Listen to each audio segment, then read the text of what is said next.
Yes, I love technology, but not as much as you see. But I still love technology, always and forever.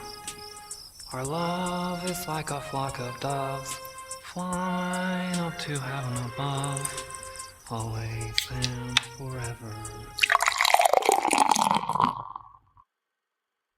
Stand by, going to air. Stand by, Phil. Five, Stand by music. 4, Stand by announce. 3, 2, 1. And fade up.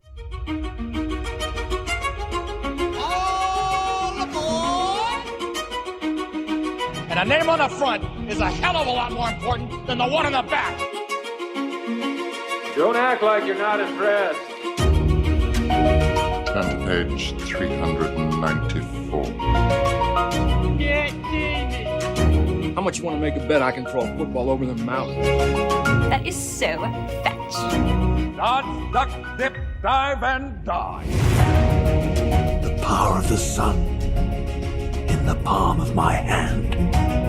Where's my super suit? Hey, fat lard, come get some dinner.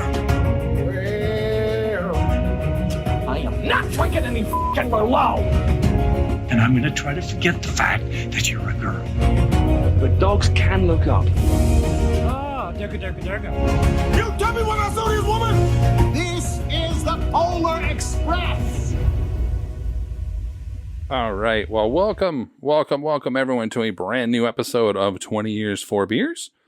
We're a podcast dedicated to rewatching movies from at least 2 decades ago, while simultaneously enjoying a minimum of 4 modern beers. My name is Steve, and this is my big brother, Tim, and we are coming to you from just outside Minneapolis, Minnesota. In this episode, we will be covering a film that literally no one involved in making it would have guessed would be covered 20 years later. But we will be rewatching the surprise indie smash comedy Napoleon Dynamite. Before we start, though, we typically take a few moments to discuss any new movies or television that we have watched recently, if any. And Tim is going to get us started because I don't think I have any. So I got caught up on something you talked about earlier this summer, but I took the kids for one of their birthdays last week to the cinema to see Twisters. Oh, sure. And we haven't even talked about it. Yeah. You kind of did like, your Glenn Powell love, but you and I. Oh, since I've seen it, no. Right. It's exactly what you want it to be and hope it's going to be. If you've seen the first one, you'll enjoy the second. So what did you think of it, though? I thoroughly enjoyed it. Oh, okay. It was like big, dumb, wonderful. Like, yeah. I didn't expect much, and it was exactly what I want from like a summer escapist. It's old school escapist summer. Yes. It's been a while, I feel like. I mean, yeah, Top Gun Maverick, but even that was different. Yes. This was fantastic. So Audrey was kind of scared. Everett hid behind my arm quite often in the intense sequence. There is intense scenes. Yes, Yep. but it was thoroughly enjoyable. So nice. Yeah, I'm very happy that it met my expectations. So nice. It was good. Last night watched If. Oh, or Imaginary Friends. Yeah, okay. I think honestly it got panned because cynics just have no heart. Yeah. Or critics are just like cynics. They're just, how could you watch this movie and walk out not feeling something? Yeah. And maybe I'm, of course, biased because the family dynamic, the father-daughter. Even then. But it's just delightful. Yeah. And it's like got a crazy sucker punch near the end as far as like a mother, John Krasinski. It's enjoyable. Ryan Reynolds is like just a delight. Yeah. And graphics are cool. The story's like, the kids enjoyed it, the hell out of it. So nice. Highly recommend for any kind of family fun movie. And then finished, just dropped yesterday, boom, on Apple TV, The Instigators with Casey Affleck and Matt Damon, kind of returning to their Boston roots. Yeah. And it's one of those that I'm happy to have seen. And it's one of those like, okay. And I don't need to see again. Because you've seen them all. This kind of heist goes wrong, but not like any type of real peril or, oh my gosh, it's lighthearted. It's funny. The two of them together are really good. Casey Affleck plays just a bumbling idiot. Yeah, really he's really well. Yeah. That's the only film I watched, so I guess I'll just claim that too. Yes. Yeah. So they're good together. Like they play off each other really well. The girl who plays the therapist. She's like in everything. Yeah. Well, yeah, especially lately. And then she was nominated for an Oscar for the whale last year. Yep. Yeah, I suddenly can't remember her name. Oh. But no, the two of them are just outstanding together. Yeah. I love the appearance from Gronk early on, like just the idiocy of it. Yes. I like, so the reason why I like the films is obviously, or I want to watch them, because of the artist equity production company they put together for Air and then after. And I really support that. I think that's great. Yes. But I just am getting a little tired of streaming films that are just like fulfilling the algorithm, or just like it's got to be this, it's got to be good enough for this. Now I do appreciate they didn't release it in theaters. Yeah, I do appreciate that. They knew that it was just going to be a streaming movie. A streaming one. But I was kind of underwhelmed the whole way, but that doesn't mean I wouldn't recommend it. Like I enjoyed it. So yeah, check it out. All right. Well, as mentioned, we are going to rewatch Napoleon Dynamite, which follows a teenage uber nerd, Napoleon, as he navigates through high school in rural Idaho. Napoleon doesn't have much in the way of friends, a love life, or really anything going for him at all until he decides to befriend a new student, Pedro, and help him run for class president. At the same time, we see him have a new outlet for love and see his truly bizarre life back home. Napoleon Dynamite defied definition 20 years ago and probably still does today. The film is directed by Jared Hess, written by Jared and Jerusha Hess, and stars John Heder, Efren Ramirez, Aaron Rule, John Grease, and Tina Margarino. Is it Margarino? I don't even know. And Dietrich Bader. I love the way your sandy hair floats in the air. To me, it's like a lullaby. I'm just flying by, oh so high, like a kite tied to a stake.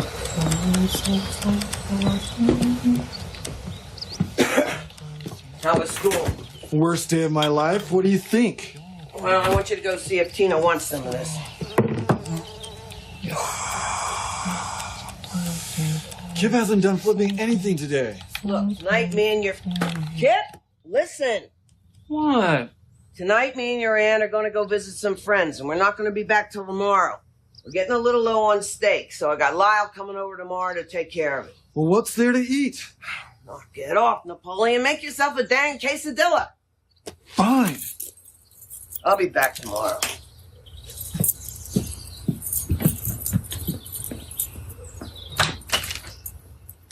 Stay home and eat all the freaking chips, Kip.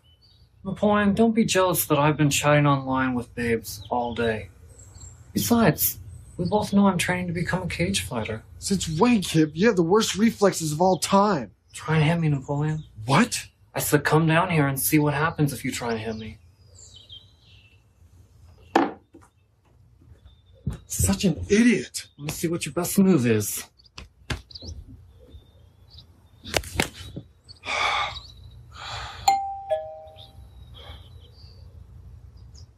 I'll go get it. Jeez. If you guys were the inventors of Facebook, you'd have invented Facebook.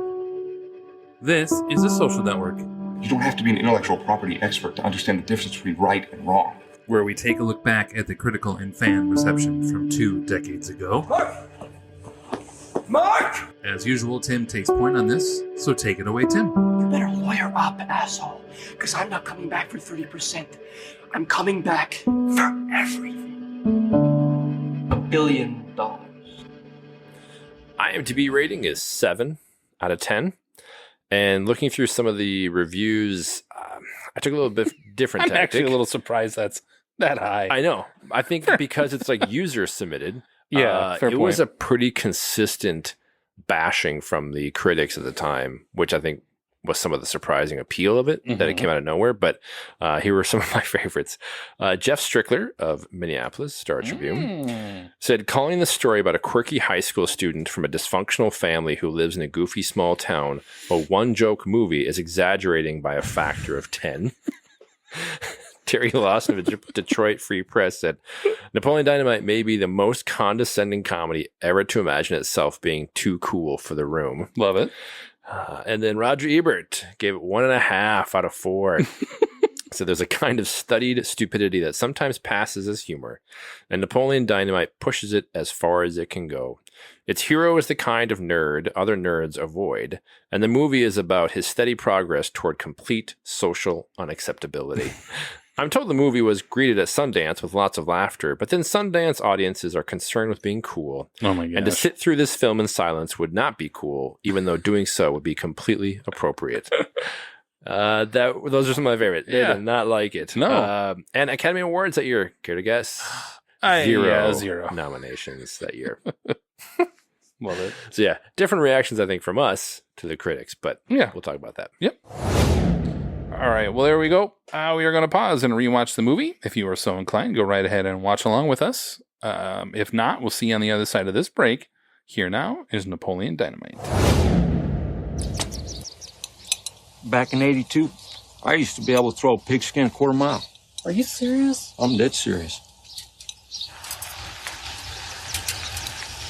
Watch this.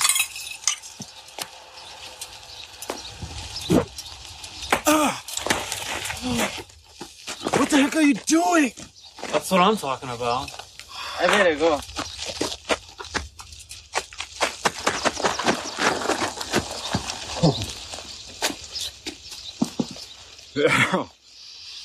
How much you want to make a bet I can throw a football over them mountains? Yeah, if coach would have put me in fourth quarter, we'd have been state champions, no doubt. No doubt in my mind.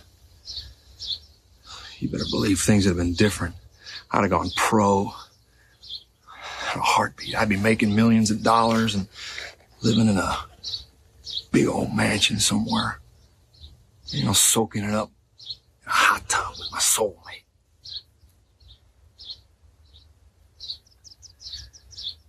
Kip, I reckon you know a lot about cyberspace. You ever come across anything like time travel? Easy. I've already looked into it for myself. Right on.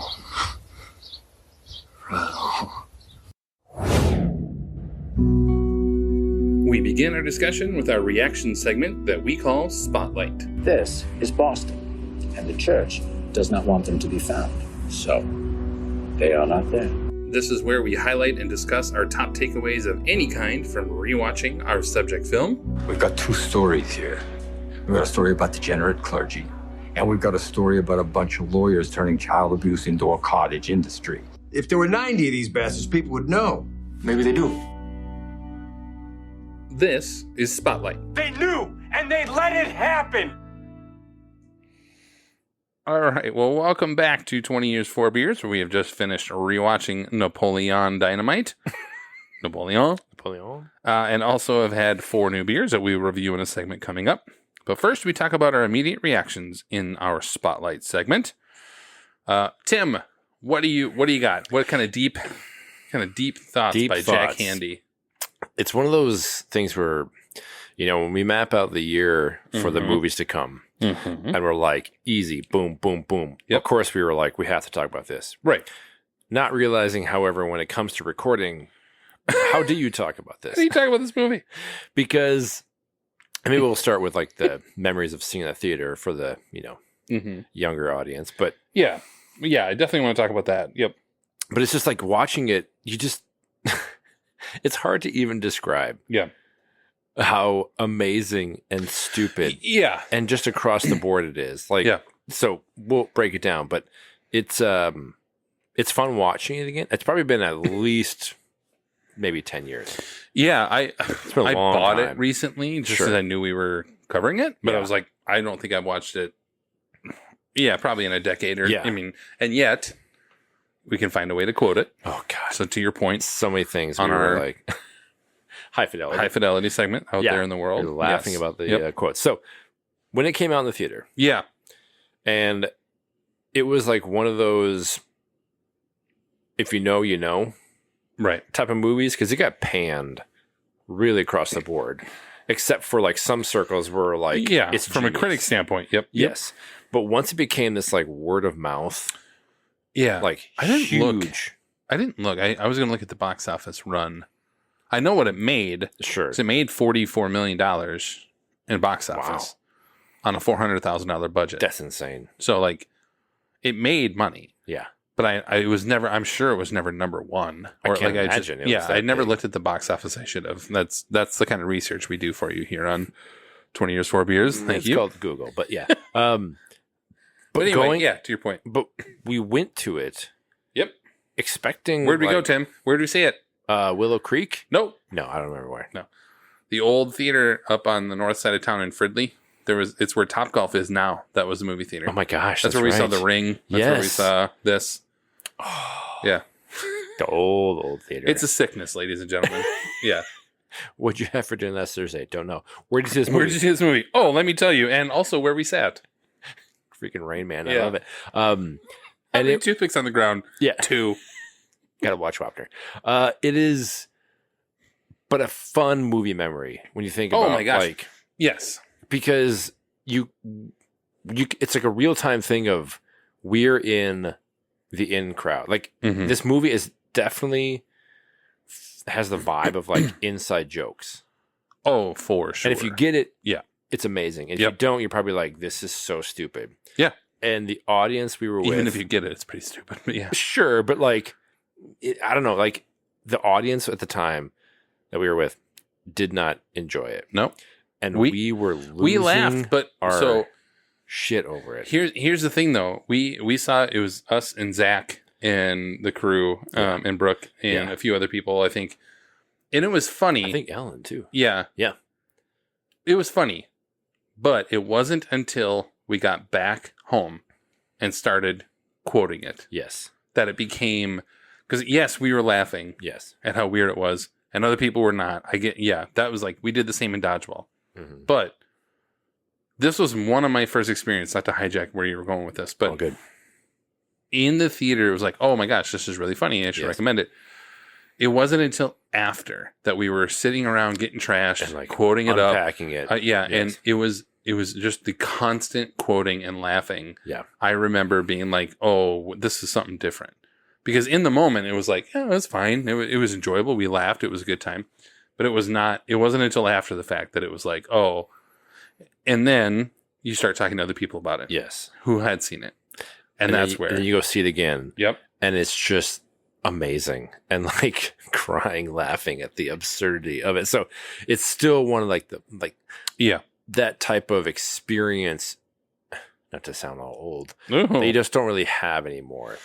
Not in terms of like the zeitgeist. Especially not with small films. No. Like an independent thing. Nope. It just doesn't exist anymore. No. That type of like groundswell of like word of mouth. You got to see it. And it was like I said, if you know, you know. And it became this like litmus test of you enjoy it. You quote these things. Oh, we're in the cool group now. We get this like understanding. And then you just off to the races together. Yeah. Oddly enough, mid-film, I started thinking about what's the closest, like, most recent film that had a chance of doing this? Sure. Right? Like, just had an even remote chance. And the only thing I came up with was the Predator movie that came out on Hulu. Mm-hmm. Like, Prey. Thank you. Yes. Like, that was the only thing that had that been released in theaters. Probably. Yeah. I don't think it would have been huge at first. No. But everyone loved it, and I think it would have had... Same like a good comparison. It just that's the closest recent in the last few years. But it's so rare because everything would have just been like back to the instigators. Everything would have just been like just release it on digital. That's just get out and it doesn't matter. We'll just get out in the world. Yeah. And that's good and bad. I mean, like Air. Speaking of artist equity, that took some time. People really enjoyed that movie over time. There are streaming movies that do succeed after time. Sure. But no, I cannot think. Actually, the last example I can give you of a movie that took time was The Greatest Showman. That did not start well. Yeah. And now it's like the highest grossing musical ever. Yeah. Like, but it did not. It started like 8th that first week. Yeah. And it just took time to kind of gather. But that's still 6-7 years ago. Sure. It's just, it's unheard of to have this.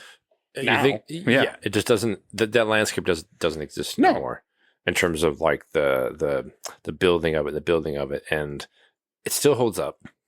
Watching, I'm surprised how much it does. Yeah, because it's like just a timeless thing. So okay, we'll start. Oh yeah. What do we got?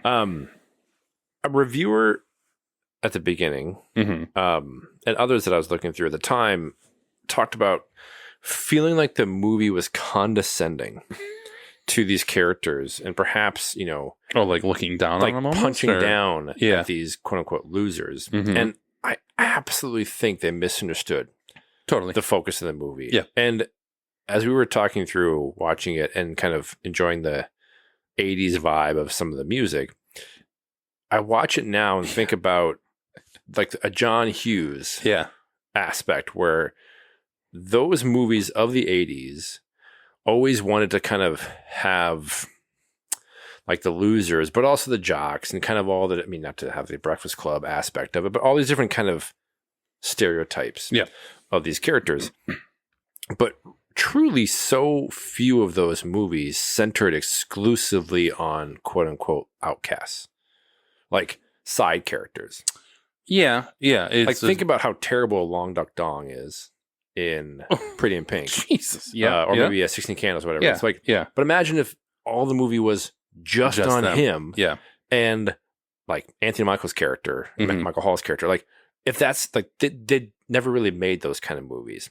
And so I think. No, because even Weird Science, they were cool enough. They were the nerds, right? But they were cool enough. Yes. Yeah, but they also like made a woman like right. from Science and like, oh my gosh. And so I just think there's such in this movie, a really nice empathy they have towards these characters that, I don't know, exist in their life or who knows what, but just people, these kids living their lives in the crazy world of high school. It just happens to be that it's great for comedic effect. Yeah. But it never once felt like it was punching down. No, I totally agree. I think, right?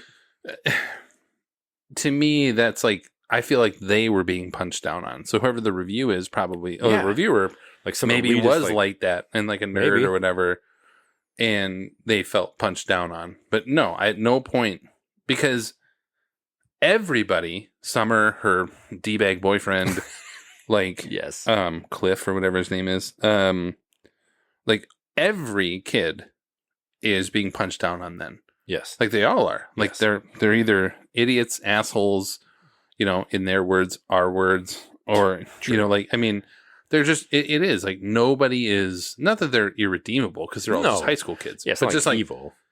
There's nobody that you're like, oh, I guess I don't remember where I was going with that. But also, you can, for the most part, find yourself in some of those kids. They actually do a pretty good job, right, of somewhat stereotypically representing a whole swath like a universality. Of different kids. Like you can kind of get there. So I do not understand the punching down thing. Oh, and that was like a consistent theme of all the different reviews that I was seeing was this like kind of weird negative tone where it was like they're at the expense of these characters. And I was like, I never ever felt that. No, because not once. It's endearing. It's just these kids going about their lives and enjoying it. And so I think that was a huge miss on some of the critics at the time, but never really came through for me. And I think that's why it was so enjoyable, where it never felt mean-spirited and felt like, no, they're just being stupid, but no judgment. No. So I think it was great. It's going to be pretty hard to go too in depth in this movie to be perfectly fair, but I did think like this felt like a Wes Anderson style college senior thesis kind of film. Like a la what I kept thinking about was the South Park guys and Cannibal the Musical. Sure. Like these guys in college came up with this kind of stupid idea, which happened with John Heder and Jared Hess. Yes. They came up with this at BYU and just kept sort of like fiddling with it. And I think they did a short film and then they got financing and made the film. Yeah. And you're like, that's kind of what happened with Cannibal the Musical. And these guys who just sort of are learning film. Yes. And so I felt like if this was Wes Anderson's Like, have you seen his Bottle Rocket? No, of course, yeah. His first one, yeah. The short film, Like, but before they made Bottle well, like- Rocket, or what do you mean? Well, like I've seen Bottle Rocket. Yeah, Bottle Rocket. Yeah. It has that same vibe. Totally. Before It's Anderson like became I'm just Anderson. figuring this thing Yes, out. Absolutely agree. And yes, that I kept thinking, like, what if Wes Anderson had directed this movie? Because it's Sure. got that same sort of feel to it, the quirky, especially the opening with the and like food commitment and to the aesthetic. yes, the whole Yes. thing. It's just I that to me, I was just sitting there like, this could be that. And then not like we're talking about 20 years later, and I think it's well respected in terms of how people remember it, and in terms of especially in return of investment. But not the same way as say like Bottle Rocket or some of those other initial films are respected that way. And that's partly because Jared Hess didn't really do much beyond this. Like, no, you know, I mean, don't get me wrong, Nacho Libre is great and all this other stuff, but it's okay. No. It's okay. But not enough has happened after to really respect this movie in the way that, say, Wes Anderson would with Bottle Rocket. Because Bottle Rocket on its own is not a great movie. No. But you sort of respect it as a first because of what came after. Yes. Now, Reservoir Dogs, we just talked about with Pulp Fiction, is a great film, but still a first film that's probably one of Tarantino's weaker films, quote unquote. But what comes after makes it sort of like better. Yes. So I think the fact that Hess didn't really make much in the way of like great films after almost diminishes how we look at this. I made a note of that. Like the tone and style is really unique for what they're going for in that part of the country, and just it's a really unique film. Like, yes. yeah, and almost feel like a lightning in the bottle, to the point where I think there's a great comparison to like someone like Wes Anderson, who seemed to hone and expand what he was doing. Right. Tarantino as well.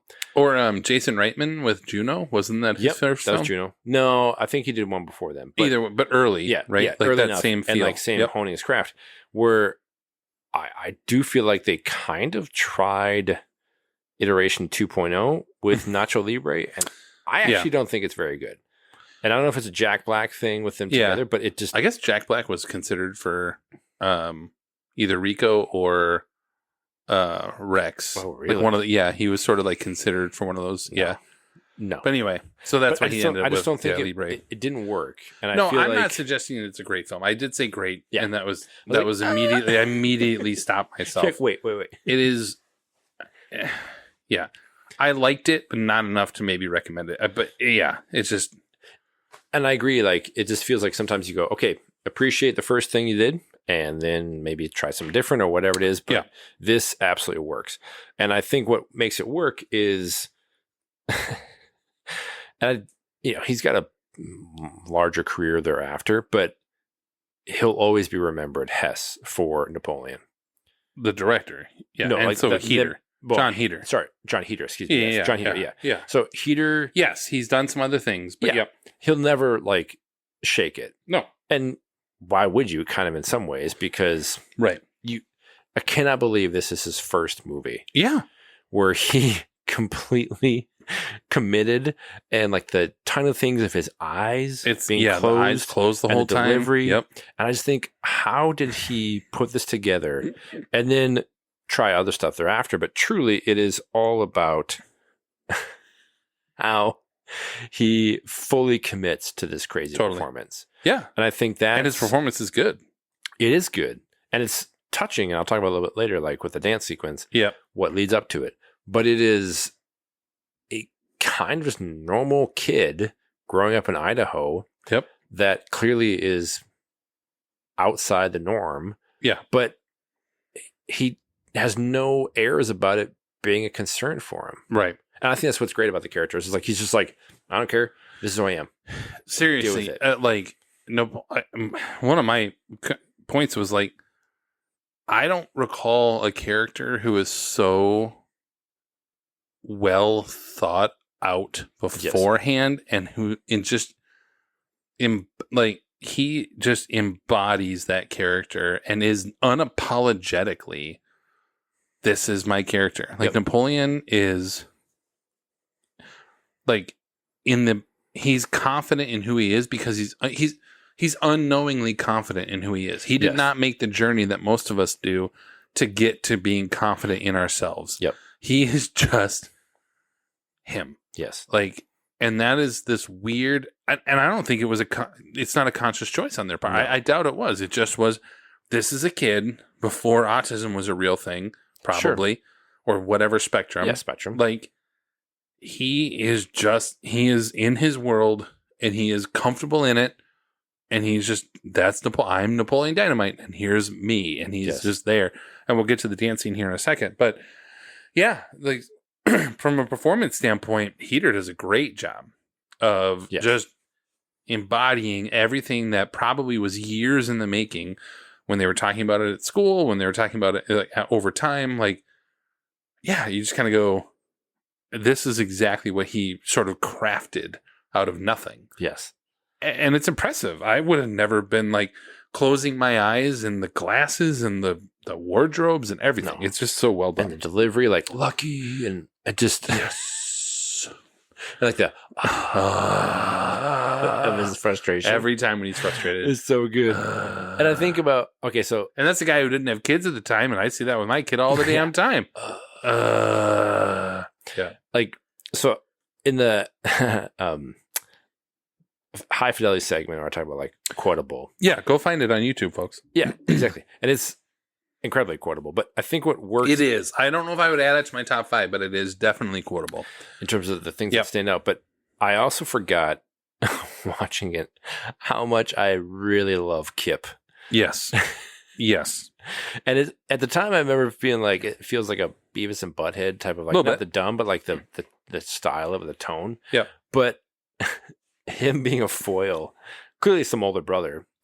Or cousin. I feel like they're maybe? cousins. Maybe, yeah. To Napoleon. Because he's 32 and Napoleon's in high school. So you're kind of like, I guess they're probably cousins. What is this guy doing?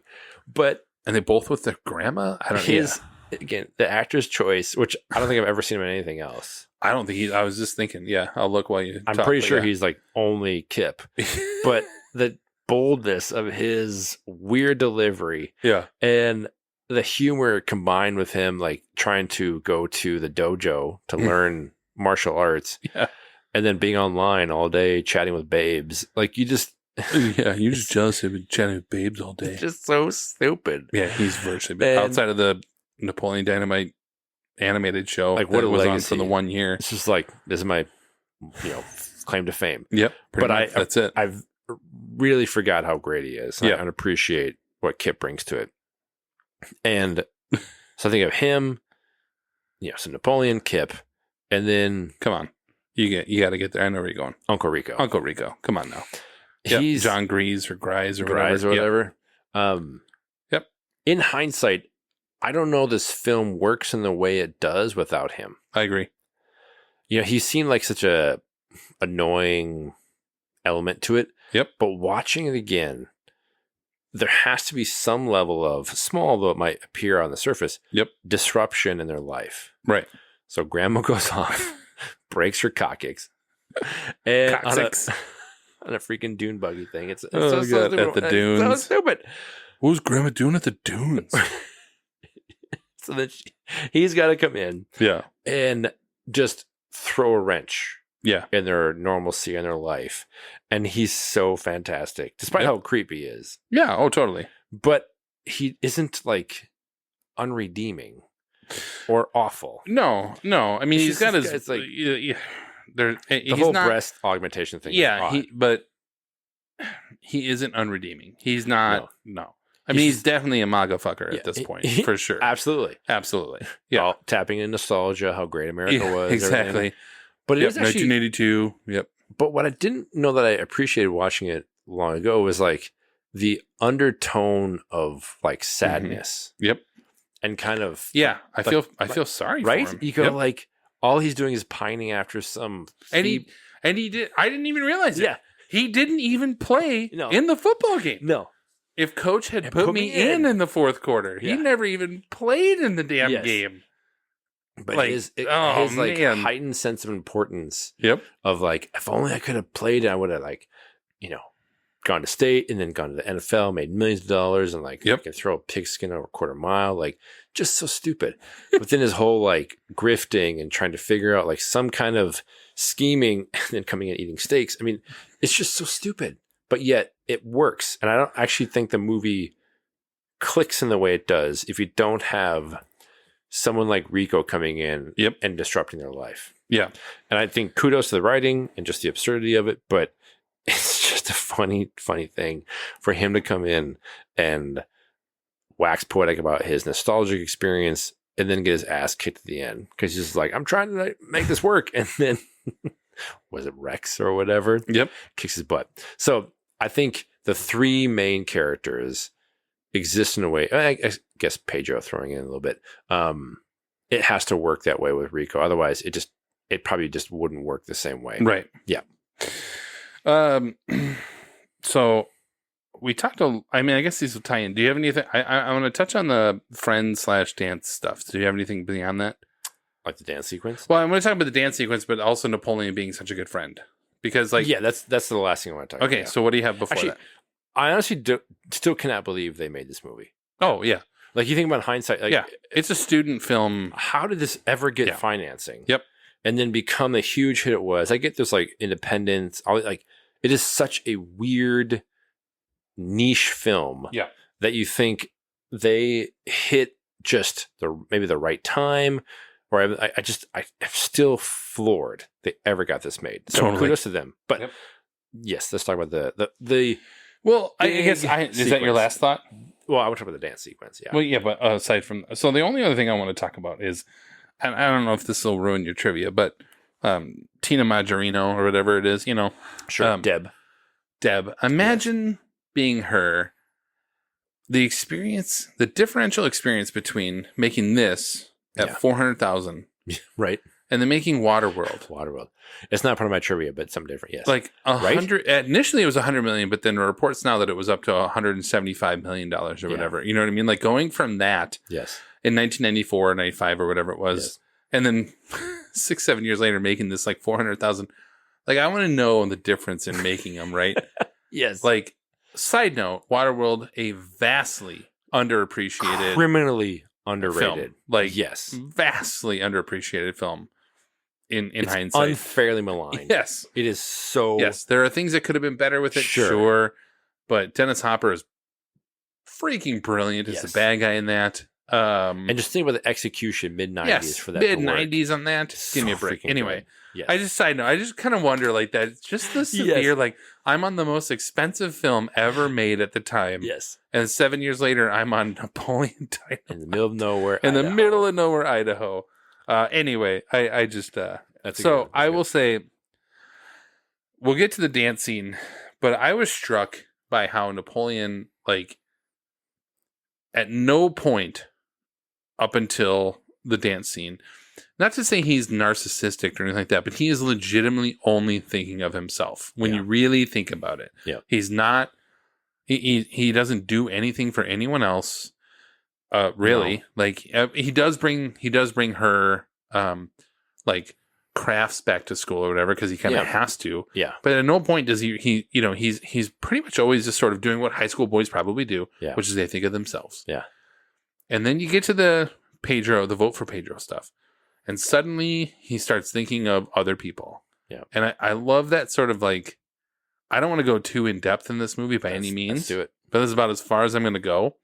But what a great moment of friendship of him in that moment, watching Pedro be like, I'm screwed here.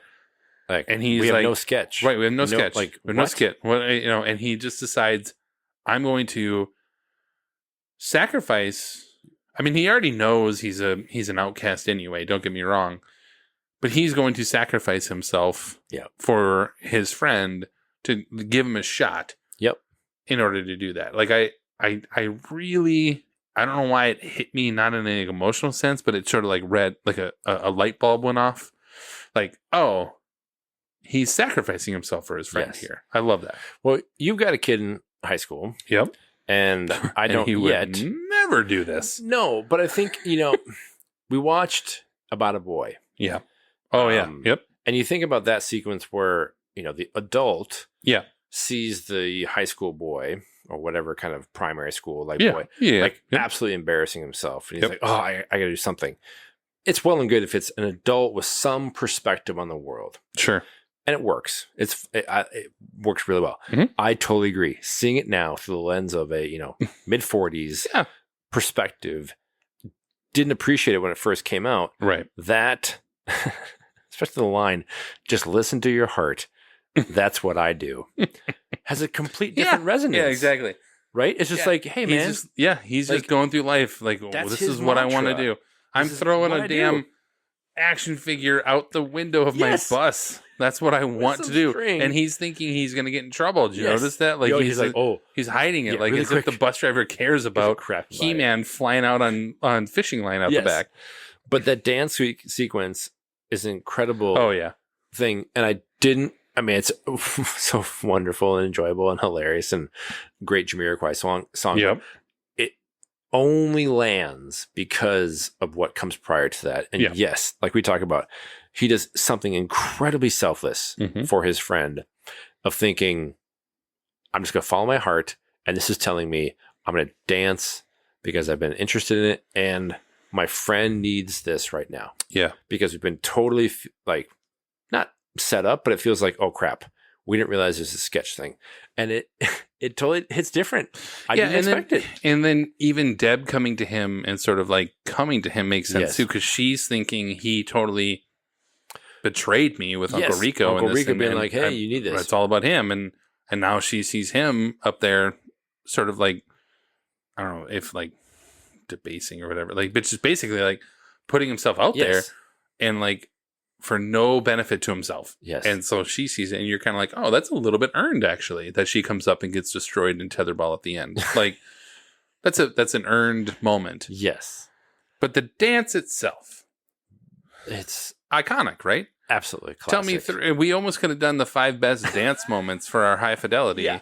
And this would have been number 1. Like, Without you get like Dirty Dancing, sure, holding Saturday up Jennifer Fever, Grey or whatever, Saturday Night Fever. But yeah, to the point where like Fortnite has this dance in it. Like the part where he's like sort of doing the like right towards the end, the arms to the ground and like spreading the legs out. Like 20 years on, Fortnite's got it in there. Like, what? Yes. It is so unexpected. Excuse me. I mean, it's coming a mile away because you see him watching like what Dequan's like. Yeah, dance. Dequan. But even then, you see it, but it also, there's been enough random shit up until then that it could have just been a random stupid thing. Flight of thought, yes. But it turns into this, and then he just nails it. Yes. And I guess they did like 3 separate dances and then combined them together to that song. But yeah, it is. I mean, the 2 things about this movie to me that are iconic are the suit that he wears to the whatever dance, that sort of like brownish, whatever 70s style suit. Because like apparently Western Idaho is just living in the 80s when it comes to 2003 combined or with the perm. Yes. Yeah, that suit is just iconic. Yes. But then that dance scene is absolutely iconic. Yes. 20 years on, it might be one of the most iconic scenes we've covered at this point. Probably. It is just absolutely everyone, even like our mom and dad, would see that and probably be like, oh, I think that's Napoleon Dynamite, but I've never seen that movie. Like, that is an iconic scene. And it works because you think of him as a loser or just kind of scrambling through the movie. Yep. And when he's called upon and having, think back to the day, like you never saw it. This is going to be embarrassing. Yeah. The guy's going to be so like, and then he freaking just nails it. Yeah. And does like, because he's so, whatever that quote is, like dance like nobody's watching or whatever it is, like, that's what he's doing. Yeah. Like, I'm following my heart. And like, it's so earned and wonderful. And he just kills it. I agree. It's like such a wonderful buildup of all the weird stuff and quirky and interesting to have it land in that way of like just a human kind of universal connection. I love it. I know. God. I'm surprised. I'm shocked to a certain extent of how much I enjoyed it after this long. And not from like a nostalgic, like, oh, I remember, like, it still holds up. Yeah, because there are certain movies, especially 90s comedies sometimes, where you're like, oh, I still like this, but I don't think I'm allowed to like this anymore. Or I don't know if I'd introduce it to anybody. Yeah, but this would be one. It does require being watched with people, though. True. Not on your own, but I do think it's just I have this a little bit with Anchorman, and we'll talk about this in our happy hour not spoiler, but teaser. I kind of want to not like movies like this anymore. There's a part of me that's like, I want to have, like, we've progressed as a society, we've sort of grown or whatever it is, and there are certain movies that we've talked about, like Zoolander or whatever, that we have sort of moved past in terms of humor. But there are times like, I kind of want to be like, I shouldn't like this movie. Like, I just shouldn't like this movie. And Anchorman's another one like that. Like, I kind of shouldn't like this movie anymore, but I'll be damned at 42 or 40, 44. Whatever you're 9. I don't know. Like, I shouldn't like this movie anymore, but yet I still do. Super Troopers was one too. Like, it's just unapologetically, I'm going to love this movie forever. Yes. And this is probably one of those that I'm like, I should not like this movie at my age. And yet, here we are. It totally is good. I love it. Love it. You good? Good. Let's do it. I'm going up there. I'm going to try it. I'm going to let the jury decide. As we close out our spotlight segment, we come to our final takes called The Verdict. If we are to have faith and justice, we need only to believe in ourselves. This is where Tim and I give our final verdicts after rewatching the film and decide whether or not the movie held up over the course of 2 decades. Now you get out of here before I call a bailiff and have you thrown in jail. This is The Verdict. I said to hell with it, to hell with it. So the term cult classic is usually a sign of like a super niche film that appeals to a small yet passionate mass of fans. And I would say Napoleon Dynamite certainly fits that bill. Yep. I think it's divisive, not in a bad way, but just like either you really appreciate it or you're like, this is super stupid. And I There's probably no in between. And I would, exactly. There's no like, yeah, it's fine. Like either you are passionate about it or you're like, forget this noise. Yep.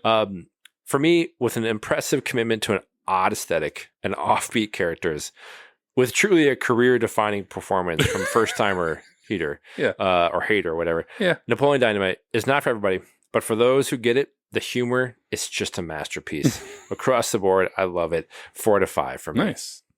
Yeah, on paper, Napoleon Dynamite. On paper, Napoleon Dynamite has no business being discussed beyond the initial watch. Yet here we are 20 years later, laughing our way through a rewatch. Weird in every sense of the word, with no real story to speak of, and yet here we are, recommending it to people. This is a Wes Anderson meets John Hughes fever dream, if I have ever seen one. Napoleon Dynamite is a film that requires watching with others in order for it to be appreciated. So do not watch it alone. But watch it, you must. I have 4.25, so a little bit more than yours, but about the same. Still hilarious and weird as ever. Nice. Come on, not my beer. With our reactions and verdicts to the movie out of the way, we move on to the reactions to our beers that we drank while rewatching our subject movie. And if you want to have sex with a disgusting bad brewer with a terrible attitude, this is where we take a look back at our beers and give our expert ratings for our drinking buddies. Ugh, whatever. Hey, here's the truth. This is Drinking Buddies. Let's get weird. The first drinking buddy we had tonight was Jester King out of somewhere in Texas. Yeah. San Antonio. Austin. Texas. Samsonite. We had one a while ago. Yeah. And I was like waiting for one to come out that was... It was there. Like, it was the, we had it was like a Saison or something. Yeah. A farmhouse sale. Tonight I was at the liquor store and I'm like, it's summer, end of the summer. And there were new ones I want to try, and they're all hazy IPAs. Yep. So that's kind of the theme of sorts, the through line, if you will, of the hazy. It's kind of like imagine taking a glamour shot with Deb. Oh, where you're sure. thinking like the look at you, the pillowy experience, kind of hazy image. That's what I'm going to say with that. It's Jester King out of Austin, Texas, or hazy IPA. I got to say, I don't know what the rage is about Jester King. It seems to be like one that people seek out and they rave about the area. So far, the 2 that I've enjoyed or had were meh. To me, it was like a 3.25. I don't know that I could say it was much haziness to it and really not much that like a flavor to know. It wasn't bad. It just was a resounding meh for me. Yeah. So 3.25. 3.25. Yeah, I had a 3. I guess I had 3.5. You know, kind of because I thought it was good, but not like, I think to your point, Jester King. Right. You think, oh, Jester King's supposed to be this whatever thing, you know. But now, to be fair to them, they were probably known more for their farmhouse sales and saisons. That's kind of what they were. It's similar to like Crooked Stave out of Denver being like, you know, wild sours and that kind of stuff. I would never want a Crooked Stave IPA. So maybe I boosted a little bit. Still, there was not much to it. It was 3.5. No. Yep. And then we had from nearby Wild Mind Ales in Minneapolis, Minnesota, their Critical Path Hazy IPA with, I love this, Citra T45, whatever, like yeah, we get Strata and Nelson 7, whatever. It was where did I put it? A 3.75 for me. Actually, I liked it. Smell it again. It was a solid, like, hazy IPA. It was fine for me. Smell it again. Yeah. I had a 3.75 as well. Initially, when I was ranking these beers, I was kind of like, they're all kind of the same. Like, there was not much to differentiate. So I have a 3.75 as well. There's not much to this where you're like, oh, this I'm going to be like, look at this. And the mouth feels so good. It's like, no, it's fine.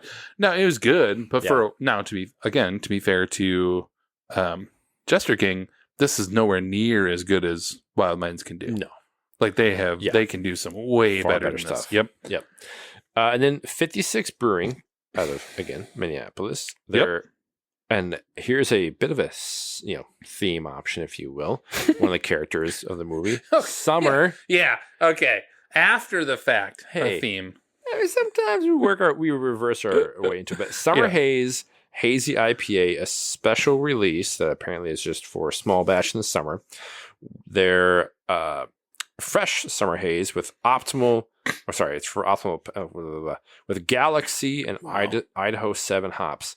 I actually found this kind of off-putting. Sorry, you thought summer was the theme beer, but you bought a beer with Idaho. Oh my God. There you go. I read the label there. There you go. Look at that, Idaho. Okay. Anyway, yes. Continue. Movie from Idaho, not 6 but 7 hops. I think it's probably the Galaxy hops. Sure. In hindsight, it was probably a 3 for me. Ooh. I did not enjoy this at all. Really? I was like, no. I'm gonna have a little bit. It had a weird bite to it. Yeah. From a hazy, but I just didn't really like it. All 4 of these, when I initially took my first drink, I was like, I'm not sure I like this. Yeah. I'm just not sure. A hazy, but there's alcohol in it, so you drink it. Yeah. I had a 3.5. Okay. It was fine. Again, 56. Shout out to Mike. Hope you're watching. Like, they can do better. Yeah. They can absolutely do better than this. And this is just kind of like okay. Yeah, like Sippy Squeeze. Well, yeah, but even beyond that, they do some really good stuff. Yep. And then I will say, it was nice having one at the end. Yeah, this was the better of all of them. Reliable friend. Yep. Falling Knife out of, again, Minneapolis. Their Interstellar Yacht Club, a double dry hopped hazy double IPA with Galaxy and Citra hops. So the last time I'm like, Galaxy, maybe it was Idaho actually that sucked. This is really good. It was a 4 for me. I liked it. It was very tasty, a nice one to end on. Yeah, I have 4 as well. I think it was, as usual with Falling Knife, it's always a good, like, you're never going to have bad. No. At least so far, you're never going to have bad. But really solid. I have a good 4 and a 5. That's good. Love it. The exciting quiz program 21. Our final segment of the episode is Quiz Show. I have stood on the shoulders of life, and I've never gotten down into the dirt to build. Where in our research for our subject film, we find some interesting trivia nuggets that we hope will stump the other and possibly intrigue you. This is not McCarthyism. You're not here to expose for the sake of exposure. This is Quiz Show. Well, evidently certain of the contestants were given the answers in advance. Cheating on a quiz show. It's like plagiarizing a comic strip. All right. So I might have 4. Oh, look at me. For you. I have 3. That's what happens when I'm going to have to sort of fuddle through, because as we were talking through our spotlight segment, I came up with another one. So I'm gonna have to kind of sort of Epiphany. The 4th one. So I I guess I'll go first. Okay. All right. So lead actors John Heater and Efren Ramirez both played high schoolers in this film, obviously. However, neither were of high school age. Sure. Care to guess how old each of them were at the time of filming? I'm gonna say Heater was 28 and Pedro was like 32. Wow, that's just close. I mean, Efren. But yeah, Hader was 26 and Ramirez was 31. Oh man! I'm gonna give you. I don't know if I'll give you. You know what? I'll give you 2 dings. Is it close enough? Yeah, I'll give you 2 dings on that one. You got that. I'll give you. You're close enough. It's like the whatever Andrea from 90210. Yeah, was but like 40. But I will say they're clearly older than high school. But I could believe both of them were closer to high school in this.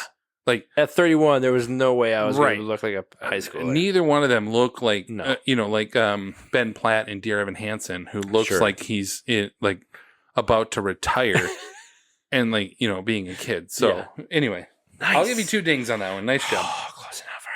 All right. Diedrich Bader. Yeah. Yep. Who has a small part in this as Rex, the dojo sensei. Bow to your sensei. So good. He's well known for his work in Office Space, The Drew Carey Show, and oddly enough, per IMDb, has what appears to be about 200 voice credit roles. I'm not going to. I can almost believe that. Okay, yeah. But he had his big screen debut. You love your debuts. In what 1993 comedic adaptation of a long-running television show starring Jim Varney, Lily Tomlin, and Cloris Leachman. Oh yeah, he was the nephew or whatever in the Beverly Hillbillies. Yeah, there you go. I love it. Nice. Yeah. Nice work. Not a great movie at all, but I remember seeing it in the theater at Edenbury West. Yes. Hey. All right. Okay, so while Hess and Hader ultimately landed on John Grease as Uncle Rico, thankfully, the role was actually offered to another actor first, probably multiple, let's face it, since Grease was relatively unknown. And what actor from the View Askew universe of Kevin Smith films and from at least one film we have covered was offered the role of Uncle Rico I guess Jason Lee. That is correct. Yes. Well done.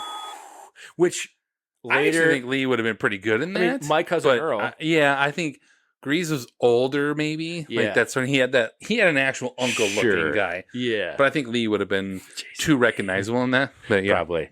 Nice one. Good. All right. So you hinted at her, but Glamour Shots Deb is played by Tina Majorino, who many may recognize from roles in Veronica Mars and Big Love, and like we talked about before, the fantastic Waterworld. Yep. Yet she had her, we'll get there, big screen debut in the 1994 drama When a Man Loves a Woman, starring Andy Garcia and Meg Ryan as, they're the parents. Right. Can you name the SNL alum and former U.S. Senator who co-wrote that film? What? Oh, yeah. From here. Minnesota own. Oh my gosh. Yeah, I'm like looking at Al Franken. Yes. Yeah, okay. Wow, you really did have a roundabout way to get I know. there. I was like, it's not the movie. I thought you were going to ask me Karina with Ray Liotta or whatever. Like, no. Yeah. No, okay. No. Al Franken wrote that movie. Never seen it, but still, I was like, what? Had no idea. All right, so bear with me here, okay? Because I'm off the cuff here. But John Grease, who plays Uncle Rico in here, obviously, as we've talked about before, and does a great job. Yeah. He had actually had some roles prior to this film in Men in Black. He was the truck driver at the beginning who was bringing people across the border. Okay. And he had some films, but he actually was debating on leaving acting. So around this time, he was auditioning for something else, and Heater and Hess saw him audition, and they offered him, and he ended up getting this role. So a few years later, actually, he ends up in what, for both of us, he ends up playing a small role as Roger Workman, or Roger Linus, in what classic, for us, drama TV show. Oh my gosh. And I'll tell you, he has a son named Benjamin Linus who becomes extremely important in that show. Oh, Lost. That's correct. Yes, he is in that. I didn't even give myself by the way, I didn't give myself a ding earlier. Yeah, you did. Yeah. There's my ding. Retroactive ding. Yeah, retroactive. Nice. I'm not even going to go back and add it. That's right. He is. He is Roger Workman, or Roger Linus. Workman. I need to watch that show again. You do. I have recently rewatched it in the last couple of years. It's got to be so I good. will die on that hill, similar to Tim and 27 Dresses. I will absolutely die on that hill. That is a top 10 show of all time. It's so good. It's outstanding. Like the perfect timing for internet like craziness. So anyway, yes. I got one more. Oh, wait, you do? Yeah. Sorry. Yeah, whatever. Yeah, Okay. yeah, Yeah. Are you recording? no, we can turn it off. Okay, yeah, it's fine. It's been a roundabout. So we'll get there. So wait, work you with me had here. that was okay. All right. Yeah, I had missed 2. I think you said you. I had 3 total, but you asked 2. Yeah. So John Heder. I didn't ask all my 4. I have another one. Look at that. Oh, dang it, man. Well, I'm looking like an idiot on our YouTube channel now. Idiot. So John Heder obviously broke out in this film, but he went on to star with some other friends of the pod, or at least in a few movies with actors we've covered in our 100 plus films. So I'm going to give you the films he starred in with the actors, and we'll see how this goes. I want you to think about naming both the actor, if you can, and the film that we covered. So after this, his next movie was 2005's Just Like Heaven. Yeah. Which has 2 people we've covered. Yeah, it's Paul Rudd and Reese Witherspoon. And it's a pretty, not Paul Rudd. It's Reese Witherspoon. Yes. And not Paul Rudd. R is rough. Yeah, Mark Ruffalo. Thank you. It's actually a solid little movie. It's a nice one. Yeah. It's cute. Yep. And she was in. What do you mean? That we've covered on the podcast. So people can go back and listen sorry. to it. We have to, like, Reese Witherspoon? Yeah. What have we covered with Reese Witherspoon in? I don't even know. Well, you tell me. Legally Blonde. Oh, okay, sure, yeah. And Mark Ruffalo with Eternal Sunshine. Yeah. I'm sorry. I didn't know I had to go all the way back. Like I said, to, we're working through this. We're workshopping. All right, yeah. After this, had 2006 with The Benchwarmers with David Spade. Yes. And Rob Schneider. Yes. But a smaller part from someone in Mean Girls. From SNL. Amy Poehler? Nope. No.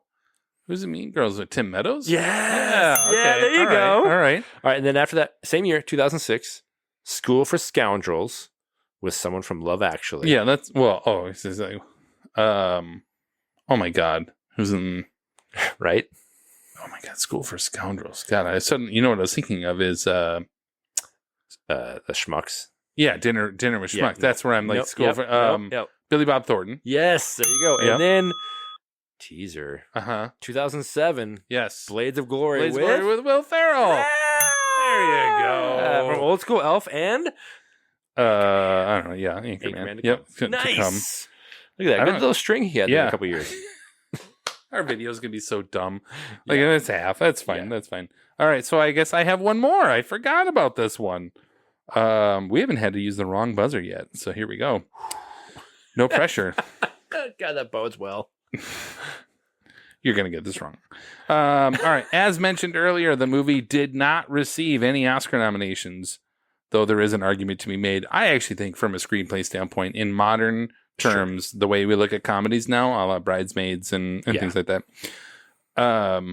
However, writer-director Jared Hess does have an Oscar nomination to his credit. Oh, my God. And it came earlier this year in 2024. I won't make you name the film. What? Because it was a film. But I'll get back to that. But can you name the category that Hess and his wife received their first career Oscar nominations? You're going to just have to guess it. Short film. Animated short film. You were so close. So close. So close. Yeah, 95 Senses apparently is what it was called. And it was up for animated short film. That's fantastic. So there you go. Nice job. Well, thank you. All right, that brings us to the end of the episode. Be sure to find all of our previous episodes on your favorite streaming platforms, and watch out for our upcoming happy hour on Anchorman, and for future episodes on the remaining films from 1999 in The Green Mile, Fight Club, and Magnolia. It's going to be a long recording weekend. Yep. Find us on the web via the metaverse of Facebook, Instagram, and Threads, and head to 20years4beers.com for more info. Watch out for some new video content on our YouTube channel, including the Never Dead High Fidelity segment, and also possibly even a TikTok channel. We want to say thank you for taking the time to listen and for clicking that like or subscribe button on your devices. This has been 20 Years 4 Beers. My name is Steve. I'm Tim. And thanks for listening. Thanks. Idaho. Oh my God. There you go. I read the label. There you go. Look at that, Idaho. Okay. Bow to your sensei. Oh, I didn't ask all my 4. I have another one. Look at that. Oh, dang it. Man. We're We're working through this. We're workshopping. All right, it. yeah.